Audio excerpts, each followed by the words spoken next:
Resiliency Within, with host Elaine Miller-Karas, is brought to you by Trauma Resource Institute, Incorporated. Visit traumaresourceinstitute.com.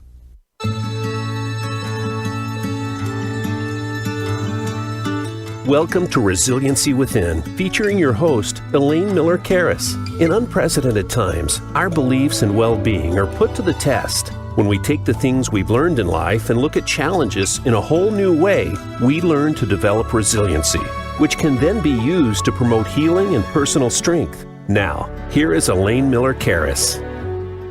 Welcome to Resiliency Within. I am indeed Elaine Miller-Karas, and I am so excited to have Adam McCormick on the show today. I'm going to tell you a little bit about him, but before I do that, I also want to give a big thank you to the Trauma Resource Institute, who sponsors Resiliency Within. Many of you know that's the nonprofit I founded 20 years ago.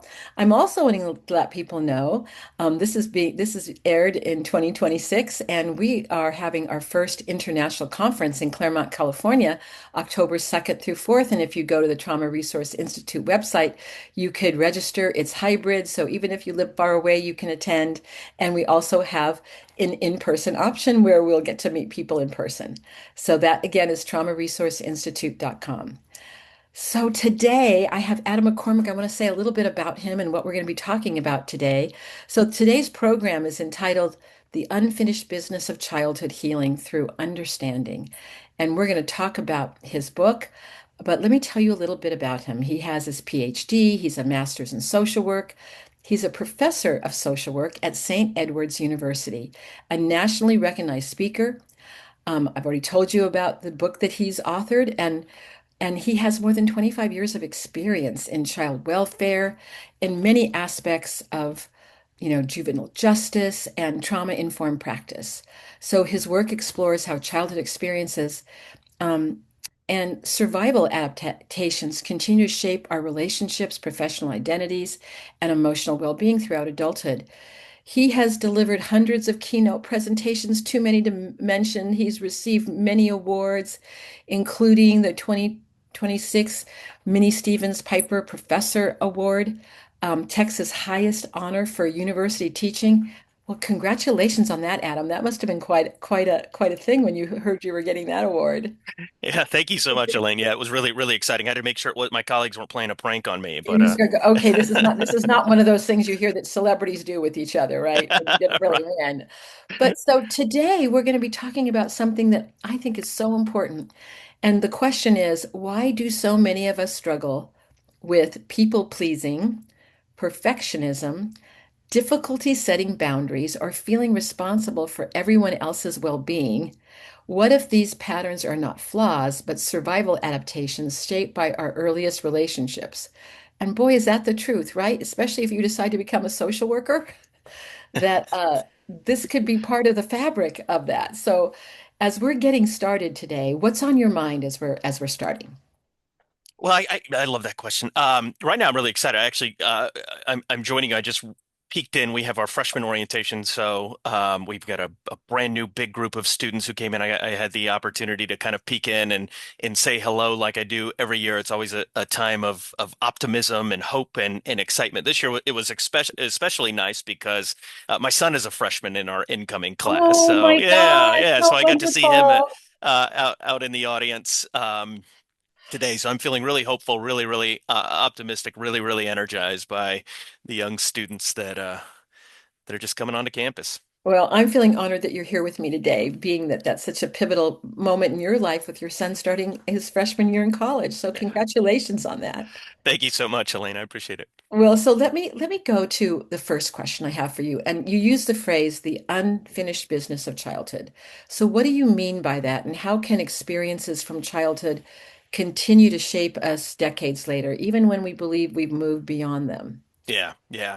In I'm in social work and in mental health, and we kind of have a professional mantra, you could almost call it, In fact, when I talk to groups, I'll yell out, I'll say, "Hey, I'm going to say the first two words of this mantra, and you guys repeat back the remaining." And I'll yell out "hurt people," and inevitably everybody just yells back "hurt people."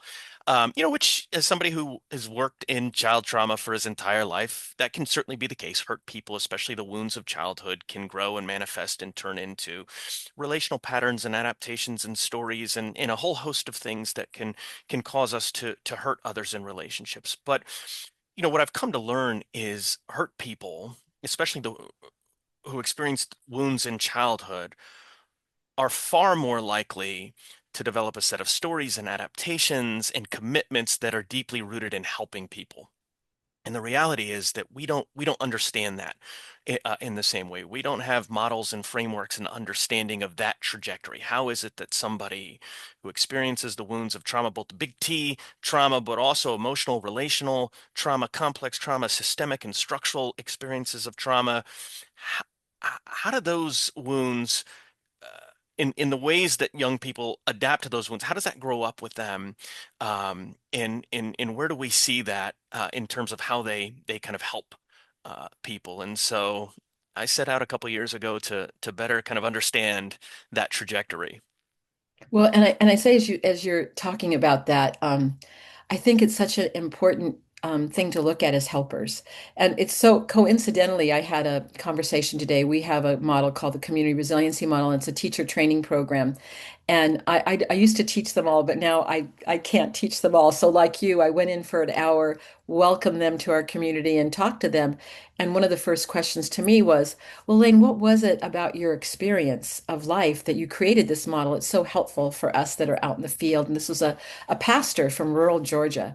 And I said to him, I said, I learned that many of the experiences of my life, I look at it as like a tapestry, right? There's all these threads in them, and some of them are the most wonderful experiences, and some of them are the hardest experiences. But I said, why did I become a social worker? And here you're a social work professor. I am really good in a crisis. And you know why I'm good in a crisis? Because my dad had a terrible problem with alcohol. And he used to get in arguments with my mom. I used to secrete the younger kids into the car in safety. And I did that really well. So that laid a pattern for me where when there's a crisis, and what do I become? A hospital social worker in the emergency room and in maternal child health. Is that kind of part of the trajectory? And I look at that as a strength in me, not as a weakness. So there you go. Yeah, absolutely a strength. I can resonate with that so much. I too grew up in a household where my father was a raging alcoholic. And I was very much his little social worker. And I could disarm him, and I could distract him, and I could control when he and I could disconnect from my own needs to tend to his needs, and all of those sorts of things, and never really made that connection. In fact, I can remember going to college as a first generation college student. The college counselor is going through a list of majors, and he gets all the way down to S's, and nothing has resonated with me, and there's nothing that I'm good at. I'm starting to panic, thinking, hey, maybe I don't belong here. And then he talks about social work, and much like you said there, and he talks about you got to Yes, be good in a that's it. That's crisis, it. and Yes. yeah, yeah, and you got to be good at trauma, and you got to and he said, are these things that you think you could, you're good at? And I felt like saying, you have no idea. I've Um, lived it, right? I've yeah, lived it. yeah, yeah. With not ever really making the connection. And in the process of writing this book and in talking to so many helping professionals, from social workers to chaplains to therapists to teachers, that was the case for so many people, but so few of them ever really had the insight and made the connection that I was studying family systems and trauma-informed care long before I'd ever heard those terms or had the professional opportunity to do that work. Yeah, so absolutely that is the case for so many of us. Well, and I think that it's like when you find it, it's almost like, oh, there's a glove that fits. This is something that I know and something that I can do. And oftentimes we can do it well because Yeah, we understand the suffering of it, yeah, but also understanding, like you said, the helping of it. And, it's hard to be what we call a parentified child, right? That you were a little guy who was trying to kind of calm your dad down so everybody else was calm, including yourself. But there is something that we lose in ourselves when we do that. And without that insight, there can be the people pleasing, this, perfectionism, the over responsibility that happens. And so I'm just wondering if you can say something about how does this understanding, how will this help us heal that? how can we reflect on our lives in ways that we can see that as a strength rather than as a weakness? And Yeah, I I love think it. Oh, that's a go ahead. very, I think, important question. That's a great question. I love that one. And that insight is I view it kind of as the first of many really, really important steps. But absent of that insight, you know, I really can't understand, one, for many helping professionals and social workers and therapists and trauma workers, why am I so good at this work? I have students who I know if we put them out there to be trauma work, they would be pretty good even without the stuff they learn in the classroom. Yeah, If we're being brutally honest, yeah, they learn this, and so absent of that, I one. I've got to recognize what kind of drew me into this work, but also, it's a unique dynamic because the reality is many of the adaptations and the skills that we picked up in childhood, because we become good at the things we spend childhood doing. If we had right, soccer balls glued to our foot, we would be great soccer players, or tennis rackets, we'd be great or musicians. For many of us, like you and I, we were right. reading people and scanning emotions and taking, and so we became kind of the Michael Jordan of emotional intuition and in those sorts of things. And that can make us great in clinicians, right? At the same as clinicians, as helpers. At the same time, the very thing, that capacity to kind of absorb the inner world of everyone around us, to take on their emotional experiences, to feel what they feel, can also make us so much vulnerable to the stressors and the hazards of the work, from secondary trauma to compassion fatigue to burnout to moral injury. And so that insight can be really, really helpful for folks to kind of recognize, to begin that process of recognizing, okay, I have some of these adaptations. Like you said, Elaine, I view them as strengths because they are strengths. They're the Yeah. greatest sign of the brilliance of my nervous system in childhood. I mean, there's one thing that we know, it is that the most brilliant thing you will ever encounter in life is a child's nervous system. In childhood, we do exactly what we have to do to adapt and endure and attach and belong and survive. But for many helping professionals, many social workers, many trauma workers, what was perfectly adaptive and brilliant then is can be equally as maladaptive for us in our work and our relationships now. Yeah, we can really struggle. And so I'm going to pause for a second because you said something that I think that I would like to illuminate, and that is you said as children we become really good at reading the environment and the people in it that can change the environment. And it has to do with, you call it the brilliance of the nervous system, and I was sharing with you before we started, I call it the elegant design of the human nervous system because it happens on a sensory level. And in my experience, I've seen with clients that I've had, including myself, I was really good at picking up when the sensory system started to change, when the adult may have been getting more, what we say, activated. And then what do you do in response? Oh, this might be a good time to take brother and sister into another room because it's going to escalate and then it's going to be trouble, right? So those things become second nature to you. But then the other part of that is what about the kid that is doing it? Like, what about you, Adam, and me, Elaine? Who is nurturing us if we're the ones doing helping dad or helping the younger kids? So that's my question to you. What happens to us? Yeah, yeah, yeah.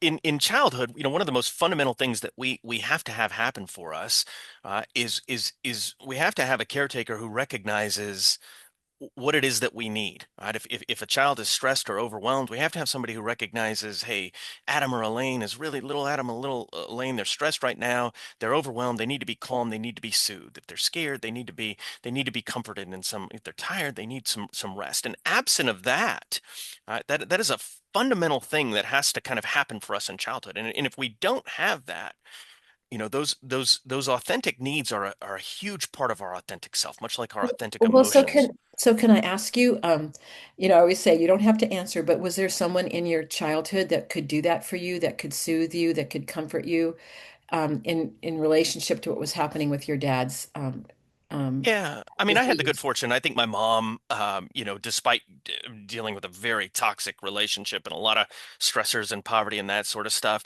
she would do a pretty, I mean, she's a very emotionally kind of mature person, but in childhood too, a lot of times, especially with the emotional or relational trauma in childhood, is if you have some of these one under adaptations, the brilliant social worker Terry Real talks about one under and one over adaptations. We either go one over people with power and control and grandiosity, or we go under with one under with people pleasing and that sort of stuff. What happens is oftentimes a caretaker might not recognize, or a parent might not recognize uh, that you're in distress, or that you have this wound, or you're scared, or you're overwhelmed, because a lot of those, the people pleasing and the imposterism and the emotional, that kind of gets rewarded and reinforced in many ways. It's not easy to see as some of the one over stuff. So for me in childhood, it wasn't so much I didn't have somebody who it was just, it was a little bit tougher to kind of recognize. And I was kind of socialized in terms of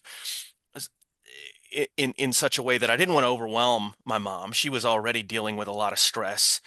At the same time, I couldn't set a boundary or hold my father accountable, because that would not have been safe for me in childhood. So I just kind of learned to just endure it and kind of just put on this face like everything was okay, which we see for a lot of helping. And then those adaptations in our work, they kind of get rewarded and reinforced in the same way that they did in Yeah, families. like, oh goodness, he's really good in a crisis. Okay, Exactly. let's Yeah. call Adam. He's Good always good call.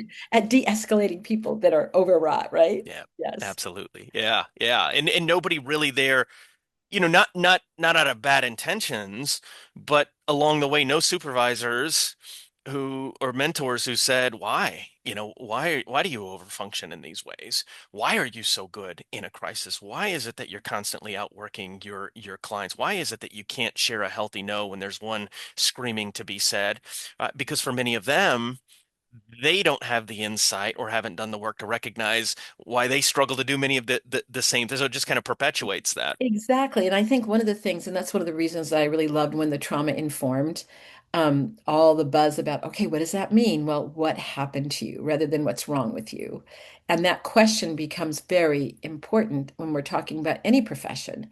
Because if you're having, let's say, problems with perfectionism, and it's not only killing yourself, but everybody around you can never meet your expectations. So tell me what happened to you during your childhood that could have maybe set this up for you. Because you may not have the insight, but when you start to ask the questions, there can be the unraveling of the answer to that. If that's been my experience. Well, what would you say about that? Oh, I would agree wholeheartedly. And in fact, one of the things that with my social work students and folks out in the community that I really encourage them to do, because you're right, so many of us, that trauma informed movement, I guess it's almost 2 decades back. Like it was, Yeah. I kind of break my career into before trauma informed care and after. And Yeah. and and when I remember reading my first Bruce Perry book and just think, like, I could understand the convictions of a street preacher. Like, you just want everybody to know about trauma. If You want everybody to just spray, you want to knows. put it in the water, right? Yeah, Put it in the water. yeah. And I tell social workers, I think they can kind of resonate with this a little bit. It's to say, hey, just as transformational as that question or that approach has been in your work with your clients, it can be equally as transformational when you are willing and courageous enough to turn it inward on yourself and ask that question. Hey, not what is wrong with me? Why do I overfunction? Why can't I set a boundary to save my life? Not what is wrong with me, but what has happened to me that I would do those things. What am I protecting when I don't set a boundary or when I don't say no? Not what is wrong with this behavior now, but what on earth could have been right about this thing at another point in time in Well, my and past? what could have been right about this thing in a point in time? I think that's such an important question. Oh, when I was little, it helped everybody be calmer in the household when you described your dad. For me, it was like, oh, I got to make sure my brother and sisters are safe. But then when they get to be adults, that same kind of protection can go, why are you always butting into our life, Elaine? Right? Like we're older now, right? So how do we learn? And I guess I want to say I'm gonna challenge you about something. I've stopped using the word maladaptive. Because I really do think, as you said earlier, it's an adaptive response. And I think that maladaptive to me is also saying something like, oh, there's something terribly wrong with your behaviors. But if it's really adaptive, then the learning for me becomes changing the vocabulary, saying Yeah, it was, and you actually said it was adaptive then. It may not be the most helpful thing for you now. And what happens in your life now in terms of the challenges that you have? So I phrase it a little bit differently, yeah, that you are experiencing in the here and now based on that experience of childhood. So I think it's I don't know, I would got kind of in a bandwagon about that, Adam. So I just had to mention it. So Yeah, no, I like that. I like yeah, that. there you go. And really just recognizing, hey, in a lot of our relationships, we just don't need those same adaptations in the same way Right. that we need them Exactly. now. Yeah. Exactly. And see, to me, that's the reframing of the trauma informed. And this is what I want to ask you another question. So once you understand that, because to me, the next step and the work that I've done has been on resiliency informed and focused. So then what's right about you? Because then that answers the question that many of us beat ourselves up about. Oh, that's right. I do that well. You see, it changes the trajectory, and I'm wondering how you respond because I love we have many resonance between the work I've done and what you're doing. So, how do you respond to that? No, I love that. And in one of the frameworks in the book is really for helping professionals and trauma workers to kind of walk through this process to kind of once you recognize, hey, I have some of these adaptations, and I kind of know what experiences or what relational dynamics they were born out of, then we can kind of do the work to see, hey, how did this protect me? How did this keep me safe? How did this Yeah. secure my attachments? Where did the brilliance and the wisdom live in this behavior? Gabor Mate, who I'm sure you're familiar with, Yes. he asked that question to say like, hey, what would have happened? You mentioned taking care of your siblings. What would have happened had you not been the hero of the family? Your family system would have blown up. If you're not a people pleaser, you're relegated in your role, or you don't get attention, you don't get, when you ask that question to folks, it becomes very, apparent right away. I didn't choose Yeah. this. No family hero in the Oh, history of the family woke up one morning. They woke up on a Saturday morning. They kind of scanned the house and said, "Oh, you know what this family needs? We need a hero. Somebody go get my cape." That's not how that works. It's autonomic. There's a reason that our nervous system is autonomic, right? but It is. yeah, but I'm just even wondering too, as you're saying that, is that even the word people pleaser and how we use that, it's usually it's a pejorative word. Oh, that's a people pleaser. Is there a way that we can say it differently? I'm not sure. I'm asking this from a complete place of ignorance in terms, can it be something that we can say in a more adaptive way? Yeah, yeah, maybe in a more I, I, strengths-based way. yeah, Yeah, and I yeah, don't know, yeah. but I'm really intrigued by just, your philosophy is so similar. So how would you Yeah. say it? I don't know. Yeah, or maybe like an overfunctioner might be a little bit less kind of pathological there, and, Yeah. and helping folks to recognize, the reason typically that we overfunction is because at one point in time somebody underfunctioned for us. It's a relative term, right? We learned that in about third or fourth grade. You can't have an over without an under. Um, and so, yeah, I kind of like that. And kind of going back to your other question, the Yeah. once we've kind of seen the wisdom in it, I think the idea with these adaptations is to really kind of move closer to them, to get to know them, to understand them. And the more that we understand them and know them and appreciate them and honor them and all of that sort of stuff, well, now, as we know, now now we have a little bit of power. We have a little bit of control. We have a little bit of say over what we want to, when do we want those parts of us to show up? But more importantly, when do we not maybe want them to show? I keep a little picture of myself in childhood. This was a picture that was taken like after a really, really traumatic event in my childhood.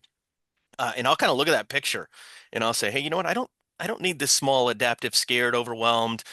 I was going to say people, but now I'm afraid to say people pleasing. I'm just kidding. People pleasing child to kind of take over right now. I need this wise, grown, mature adult to kind of show up in this Oh, moment. I love that. I love that Yeah, your older self talks to your younger self oh, because I all the think time. that's one of the Yeah, ways that we can do it. And I love that you have a picture. I often do the same thing. Oh gosh, little Elaine, I'm so sorry that happened to you. But we know now how to do it differently. We don't have to go back to that same pattern. Even though I always say default times Roman, right? Sometimes we can fall into that pattern, but it means there's an intentional shift that has to happen. And that's why I love that you talk about the nervous system because I'm really interested in so how do we do that when my audience may be going, okay, I get it, guys. I understand it. I know I understand that I do suffer sometimes by my over functioning, right? Or under functioning. So then what do I do about it? Because it yeah, just seems so automatic. yeah. So what we're going to do, Adam, we're going to take a short break. And when we come back, I cannot believe that we've already spoken for 30 minutes. I have a funny feeling that I'm going to have to invite you, hopefully that you will accept to come back for part Absolutely. two, because I feel like we're just touching the surface of what we both so much believe in. So we will be back in just a couple of minutes. We're going to take a short break to hear from our sponsor, and I will continue this wonderful conversation with Dr. Adam McCormick.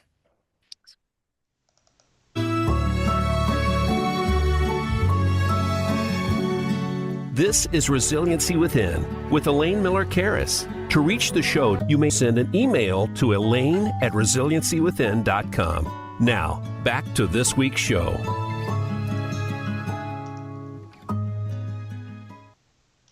Welcome back. I'm here with Dr. Adam McCormick, and I want to just do a shout out for his book. He's the author of Healing the Helping Professional, The Unfinished Business of Childhood Trauma. And it was just published in 2026, so it's hot off the presses, and I want everybody to go out and buy it.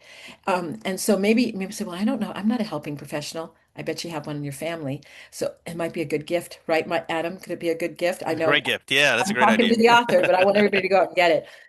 Many of you know that I'm a social worker, and I really love to promote the work of social workers because I think that we have a wisdom from the bottom up, which is about the nervous system too, which I know what we're going to talk about next. Excuse me. So go out and buy that book. And so where can people get it? Can they get it through Amazon or your publisher? You can get it through either Amazon. It's available on Amazon or through NASW Press. Okay, perfect. All right. So now let's say our audience, our members that are listening, they're going, oh my gosh, they're talking about me. So what do I do about it? Yeah, yeah, So there's yeah. the quintessential question, right? Yeah, absolutely. I love that question. I always kind of start with the origins, to really do the work. And I've had worked with social workers and helping professionals who have done this in supervision. They've done this on their own. They've done this in therapy. I had somebody who told me last week this, I just took the book to my therapist and said, this is where we're going to spend the next couple weeks, right? But you really want to, the best you can kind of, start with the origins. What experiences were these adaptations kind of born out of? For some of us, it's developmental. It happened even before we have narrative memory of some of these dynamics. That could be a little bit tougher, but what story would have a child have told there? Uh, um, really kind of do the work of recognizing how did this adaptation protect me, keep me safe. It really, especially on belonging, I think the work of Gabor Mate is really helpful here. The kind of that traumatic tension between attachment and authenticity. What are the ways that I had to disconnect from my authentic self? I too want to remember we disconnect from the authentic self for a very good reason in childhood. I've yet to meet a child who hasn't disconnected from their self because they absolutely had to. But we also want to remember that we disconnect from the self. It doesn't disconnect from us, right? It's never too late for that reunion Yeah. to connect with these really authentic parts of ourself. I'm going to really honor. I'm going to appreciate. I'm going to develop a real appreciation for these adaptations. I'm going to shift. Some of those questions that we were just talking about. What happened to me? Where did the brilliance? Where did the wisdom live in this? What options did I have otherwise? And you didn't. You did exactly what you had to do in Well, childhood. and I'm wondering too, when you shared with us that you have a picture of yourself as a child, and it is also, I think about children as being their authentic self until kind of life circumstances starts to muddy it up. But is that one of the ways? Because it just seemed like you were being so tender to that part of you that lives inside of you that's young. Yeah, Elaine, I have so many pictures of myself in childhood. Can I tell you another story of a Yes, photo? please. Yeah, Yeah. because I do my students don't expect this when they come to my into my classes, but I say you're gonna pull out some old photo books in this class. You might have to track down your parents or grandparents here. I have another one that I keep up. I had to diss my father. Like it sounds like you was an alcoholic. I became his little social worker when I was 2 feet tall and I had to disconnect pretty early. But I have a photo. I'm about 4 years old. It's 1984. The Karate Kid movie just came out on VHS, and I was obsessed with it. And so I went down to the local rec center, and I started doing karate. And I got a karate uniform and a yellow belt, which you get for nothing more than showing up on the second day of class. But there's this photo of me in the front yard in El Paso, Texas, where I grew up, and there's people walking up and down the block, and I'm on a tree stump, and I'm doing crane kicks with this karate uniform on, proudly with this yellow belt. Not a single concern or worry. I'm just so proud and so bold. And I always remind myself, like that kid is there. My work is not, we focus so much on change and growth and fixing, and I get that. But for a lot of us, the work is a little bit more about reconnecting with the parts of ourselves that we've had to disconnect from. So I'll pull that picture out and say, my work is oftentimes I got to go pick that kid back up who's on that tree because there's a lot of wisdom in that kid. There are a lot of things that that kid didn't get to do in life. I had a therapist one time who said the best advice they ever gave me. And they said, you need to go buy a mountain bike, go ride your bike in the woods, do the things you didn't get to do in childhood. So yeah, to your point there, I mean, I have pictures all over my desk that I talk to all the time. My colleagues probably are getting a little concerned with me, but I don't care. I'm not concerned at all. To me, that's part of the brilliance, right? Of saying, oh, I can embrace that part of me and just acknowledge that. And also what you didn't get to do, Yeah. right? What you Oh, didn't get to absolutely. do. It's not too late to do those Yeah. things. Trauma in childhood, we have to remember too, it's a wound. We forget that. Trauma is a wound. It's from the Greek word for wound. It's a psychic wound. It's an internal wound. In a it's every bit as much about the bad things that happened to us, but also the good things that didn't happen for us in childhood that kind of create that wound. So sometimes our work can also be like, what are the things I didn't get to do or discover in childhood, and recognize it's not too late for me to go back and do some of those things. Exactly. It's like what are the possibilities? And I think, and I just want to say something about the wound. It's really important that our audience know that wounds are not just being physically assaulted, which is could be big enough in itself, but it can be verbally abusive. And it could be neglect. So there's so much things that isn't that creates that wound. Because sometimes people think, oh, well, I wasn't hit. So that means that, why do I feel the way that I do? Yeah, But but words can feel like swords being thrown into our chest. So it's absolutely. really important for people to understand when he talks about wounds to broaden your perspective of what that means. Now, the question that I have next for you is that you talk about the nervous system. So when we talk about going to the origins and talking about, oh, okay, now I get it. That's really a cognitive processing about, oh, being self-reflective, thinking that that's what happened to me. Now I can, in fact, the beautiful pictures you have and really talking to that smaller part of yourself and letting them know that you're safer now and all the things that can happen in life. But how do you integrate the nervous system in the here and now with something that's happened to you in childhood? Yeah, and that can look different for a lot of us, right? But the insight only kind of goes so far, right? We've never just thought ourselves right into healing. Now, I don't I say that recognize, I want to be very clear. I think that insight is still really, really Really important, important. and it Yes. kind of initiates that. But what some of that healing might look like, what some of that awareness might look like too, can look different for folks. I'm a big mindfulness person, but not at first. It was a big challenge for me to be able to do that.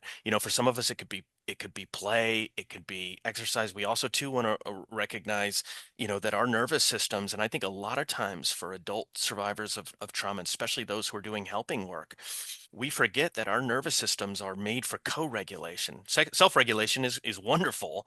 Mindfulness, music, sewing, knitting, exercise, that stuff is great, but it doesn't even come close to the healing and the regulating effects of connection, relationships. Our greatest source of reward comes from connection, and the only thing that can counterbalance the stressors of life and certainly the wounds of our work in our childhood is people, relationships, connection, right? So really allowing ourselves to experience those relationships and recognizing that, to heal these wounds, it's going to happen in the context of relationships, that we're not doing this on our own.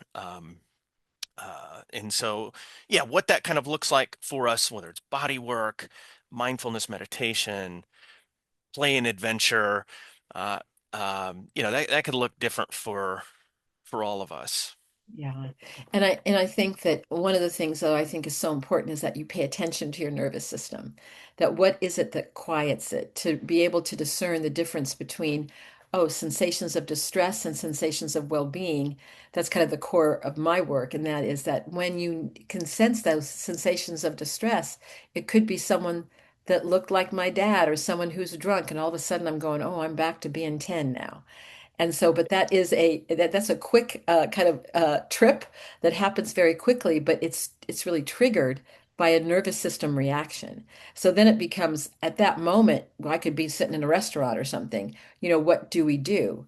And Yeah, so it could be simply trying to notice someplace outside the body that calms you. It could be, oh, look at that nice family there that are talking nicely with each other and noticing that there's a shift in the nervous system. I mean, I think there's can be some very specific things when we realize that the nervous system is so much a part of it. And I love that your therapist said, go on the bike ride.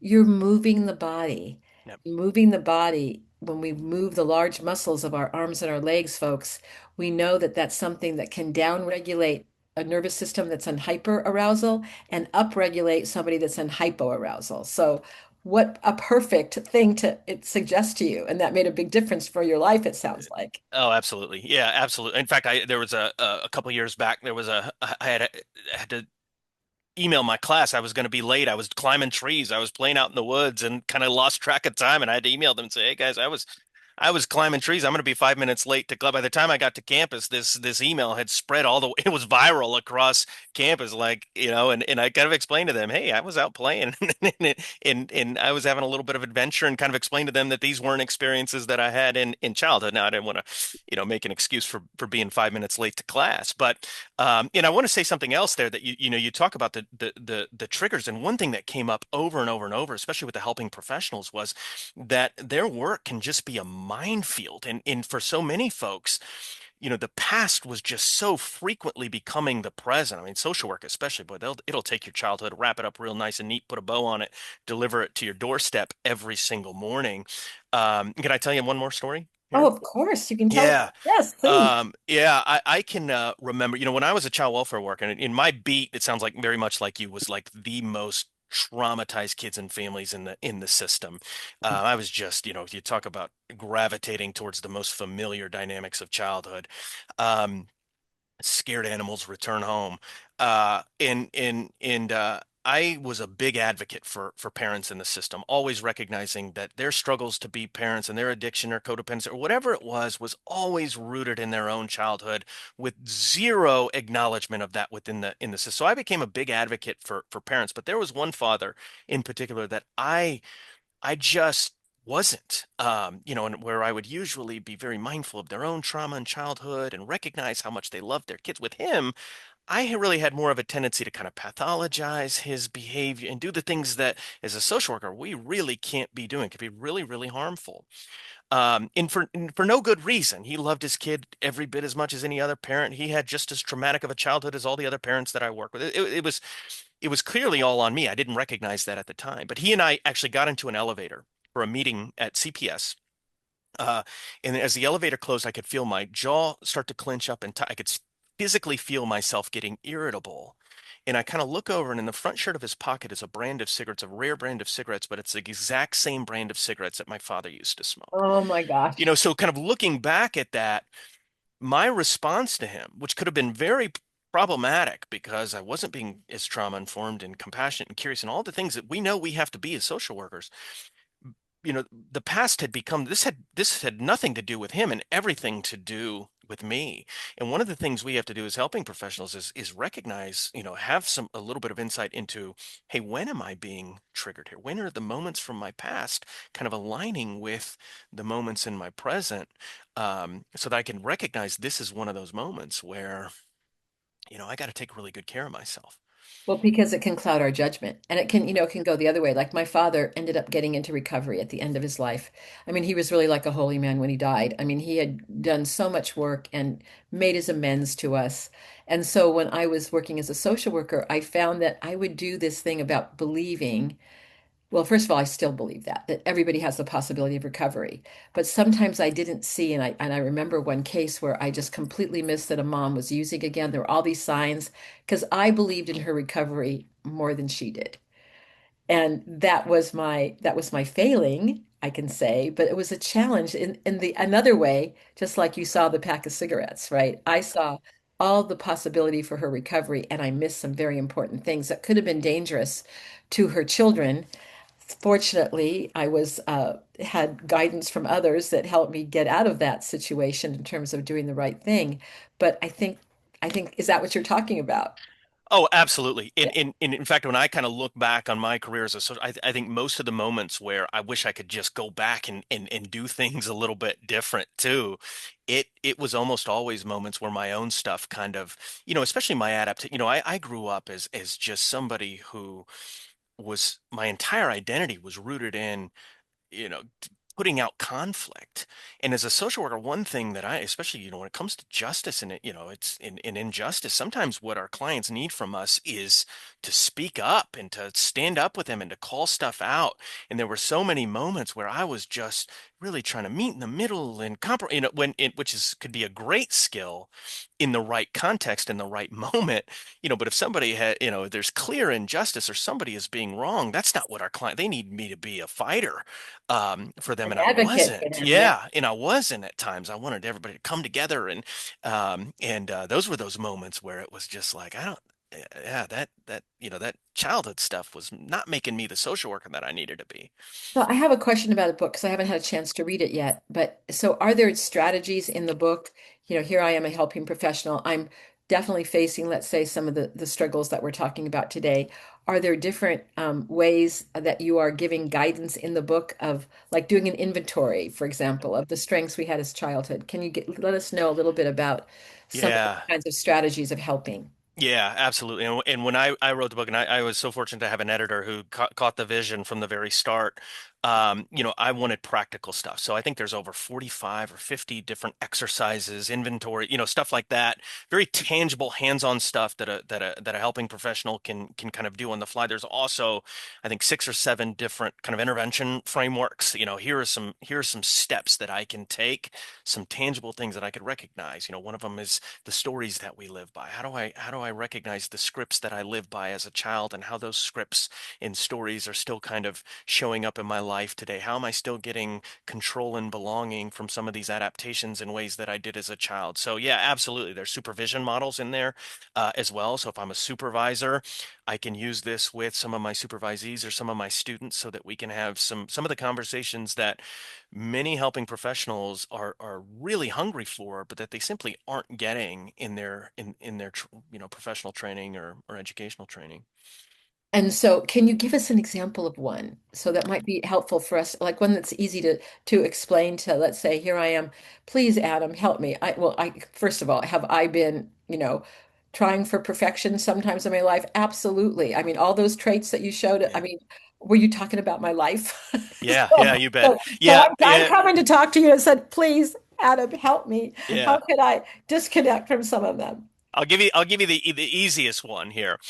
This is from I think the third or fourth chapter. I think I call the chapter "Who Showed Up to Work Today," and it's really just a kind of a 3 or 4 step process to really kind of ask that question: Who is showing up here? Is it the adaptive me? A kind of a child's version, of what a professional adult trauma informed expert would do in this moment that I kind of pieced together in my scariest lonely moments of childhood. Is that who's showing up, especially in those moments where there's a healthy no that wants to be said, or I need to set a boundary, or I need to call out injustice, or whatever it might be? Or is it the authentic, grown, wise adult, right? So it's just kind of, little processes like that that are very, very simple to say, okay, first, let me just see who's showing up here. Who do I want to show up here? Who am I giving permission to show up in making this decision? Because the Well, so reality is, I can just say that I would like that wise person to show up. But let's say there's something that triggers me and I'm like going, I'm out of here. I'm not going to yeah, talk anymore about this. I'm out of here, which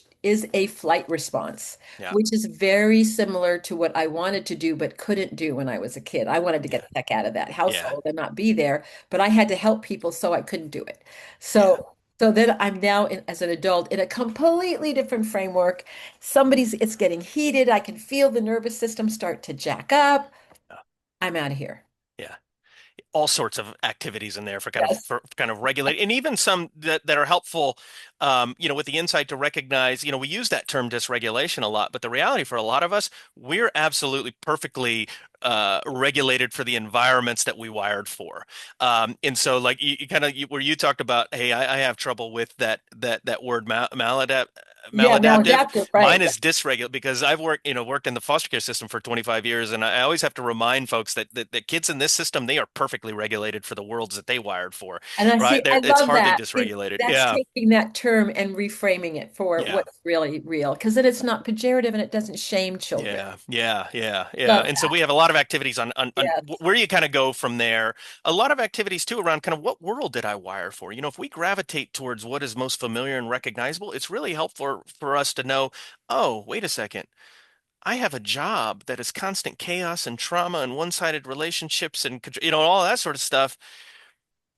Is this kind of the world that I wired for in many ways, right? Yeah, that's kind of been a big soapbox of mine here lately is Yeah, I kind of mean, it's regulation versus dysregulation. yeah, and so I'm just also then wondering about another aspect of your work then. So let's say that the person, realizes and they've done the origins, they kind of figure that out and saying, but sometimes I'm still getting reactive.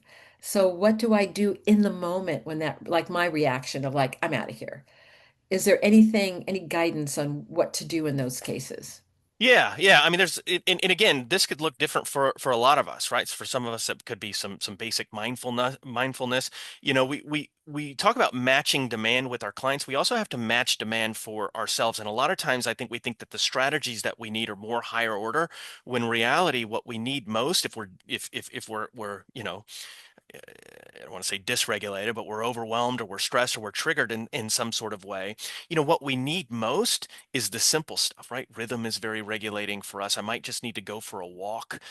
In the book, I talk about kind of dose dependent self care. If I'm recognizing I'm under a lot of stress right now, or I'm really, really triggered right now, you know, we think of self-care as a date with my partner a week from now or that sort of stuff. No, I mean, that's great. You want to do that, but we're really much more dose dependent. I need to do little things throughout my day to kind of regulate my nervous system a little bit. I got to fundamentally kind of change the template of experience that my nervous system is making meaning out of, so that it's going to give me that higher order stuff that I need to kind of navigate the good parts of life as well. So yeah, I mean, all sorts of stuff from breathing activities, but also to just go, to go for a walk. One thing I do throughout the book is I kind of take social work interventions and clinical interventions that we use with our clients, and then I kind of turn them inward on us. How would I do this with myself in the moment here?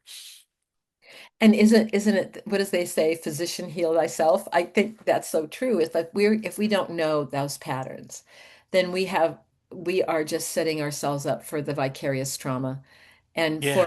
for more struggles within ourselves when we are triggered by a client or by a situation, or maybe make a judgment that wasn't a complete judgment because our life story got in the way. Like when you described how you were feeling about that gentleman once you saw the cigarettes that were the same as your dad's. Yeah. I mean, and some of those can be right underneath our conscious awareness until there's that reflective process, which sounds that's a very big part of what you're suggesting that we do. Yeah, it is. And two, we also have to be just really honest with the fact that we go into professions where about 99% of our effort goes to understanding, and talking about burnout and secondary trauma and compassion fatigue and moral injury. And about 1% goes to, how do we counterbalance that, right? What is the antidote to those sorts of things? And one thing I teach my students from the very first, the first day when they come into class next week, these 18-year-old young people coming into social work class for the first time, is from the moment we start this class, I'm going to teach you about something called compassion satisfaction, right? If the one basket is all of the stress and the expectation and the childhood wounds and all of that sort of stuff, then I better be devoting just as much time to helping you fill this other basket. The purpose and meaning that comes in this work, the connection, the relationships, the impact that you have every single day in the lives of clients, and I'm going to help you to address whatever we have to address that would keep you from fully experiencing and actualizing the purpose and the meaning and the impact and the change and all of the very reasons that you got into this work in the first place. Um, and that's when I get tough with them too. And I'm such a nice grader and so sweet and kind and all that sort of stuff. But I'll, you know, Your kindness is showing. I see your but kindness. when Yeah. when I tell them, when you're in your internships, and I say you need to write about the impact that you had in the lives of your clients, and they send stuff back to me, and they struggle with this because of imposter and humility and all this other sort of stuff. I'll mark it up red and send it back and say, hey guys, you need to get good at this, because they're not gonna teach you this um, out there. You got into this work for the purpose, the impact, the relationships. That's great, but you have to develop the capacities to be able to fully experience and actualize the purpose and the impact. Well, and I think the other thing that, that I've taught social work as well, is that if our nervous system is what I would call in my terminology in your higher low zone, it's harder to connect to the people that you're trying to help. And so I also think that in social work, there's such a great opportunity, and it's almost sacred that when you can have that self-reflection and you know, oh, this is where this happened, and that you can work with your own nervous system and your own thoughts and feelings to be in what we call that zone of well-being, then you have a greater capacity. It's not what's under or overachieving, it's meeting in the middle. Yeah, And it's saying, yes, maybe I have an expertise, but that's different than saying I'm an expert. But there I'm you go. needing you to, to learn about what your life is about. And that can make so much a difference for our students. I mean, have you seen the same thing, Adam? Oh, absolutely. And teaching them that relationships, it's one width. You don't have to go one over. You don't have to go one under.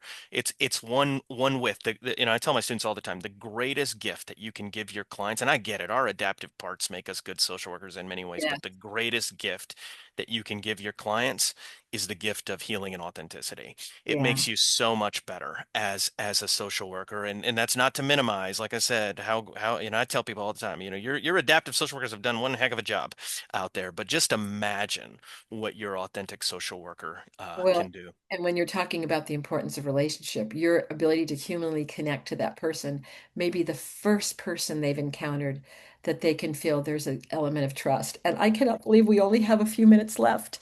Wow. So, can you share with us, one final words of wisdom pearl from you, Adam, as we're ending our time together right now?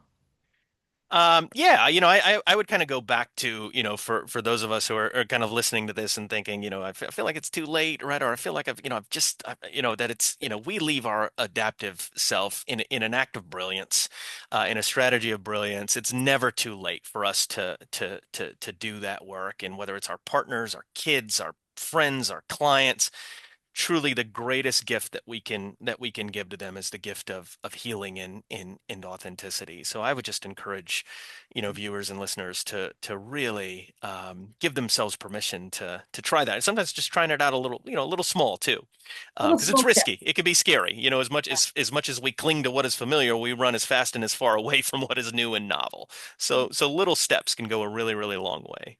Well, Adam, thank you so much for being on the show. And I just want to say to my listeners, I always end with this question, what else is true?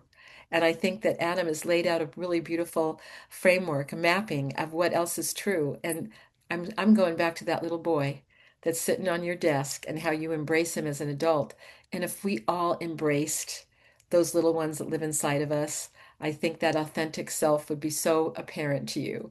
Because it does kind of require that, right? That embracing. Oh, So, absolutely. so thank you so much. And until we meet again, Elaine Miller-Karas signing off for Resiliency Within.